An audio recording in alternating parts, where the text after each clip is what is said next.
Today I'm going to teach you how to create this trippy low shutter warp effect for your photos. Let's go.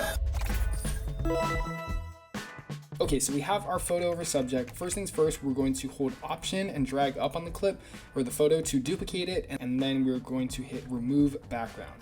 And now Photoshop AI does a pretty good job of this, but if you want to do it yourself, you of course can do so just by hitting the select subject and then going ahead and grabbing your selection tool and holding Option to deselect any areas that it misses. Other than these two gaps, it honestly did a pretty good job. So now we're going to hit create mask icon, and boom, now our subject is split. Now we're going to go ahead and convert this into a smart object by right clicking it and clicking convert to smart object, and then we're going to go to filter, we're going to hit blur gallery, and then we're going to hit path blur. Now first things first, you want to uncheck centered blur.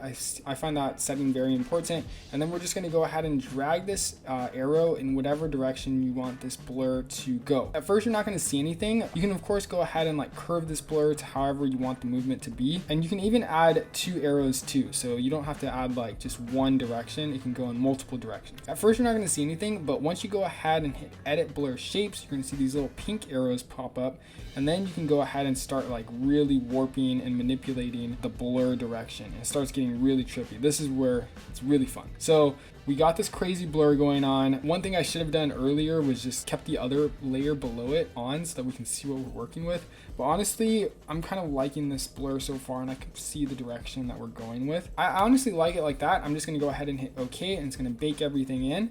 Then I'm going to turn on the visibility of this bottom layer. So as you can see, I probably should have kept the bottom layer on and visible so you can see it, but you can just go ahead and do that again.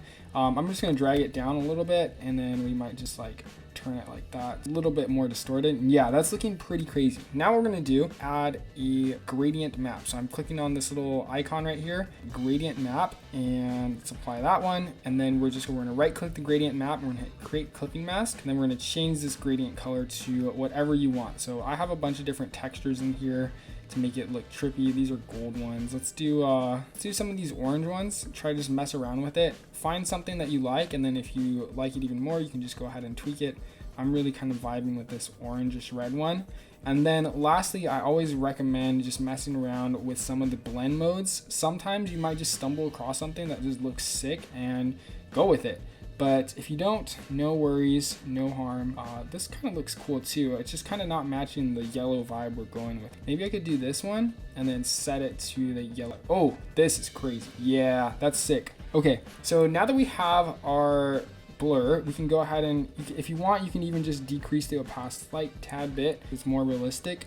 And then one other thing I'm going to do is I'm just going to duplicate this layer one more time, and I should have kept a clean rotoscope, but it's fine. We can just go ahead and remove our subject, and we're going to change the background to black and white. So I did a couple steps right there. I duplicated my subject, and then I removed the background again, and then I clicked on this little icon to create a new adjustment layer, I guess. And then we're going to click hue saturation, and I'm going to drag that under our subject, and then we're just going to turn down the saturation so everything's black and white. So then we have a really big emphasis on this gradient blur right here. This is looking really sick. Lastly, of course, I always recommend adding a film grain texture. So we're going to go ahead and click and create a new solid color layer. We're going to set this to this like grayish color like this, and then we're going to go to filter, we're going to hit add noise like that. So then we get some nice subtle gradient noise, and then we're just going to change this blend mode to overlay, and voila, just like that, we have this crazy low shutter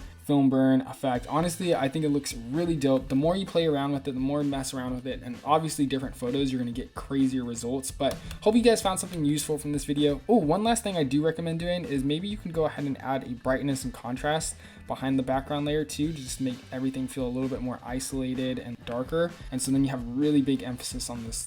But yeah, hope you guys found this tutorial useful. Now, if you're already a graphic designer and photographer, maybe you want to start creating music videos, we actually have a video tutorial that explains how to use AI to automatically edit entire music videos to the beat of the song with visual effects and transitions. It's great for beginner video editors, or better yet, people who already know Photoshop. So if you want to learn how to automatically edit music videos using AI, you can check out this video linked right here.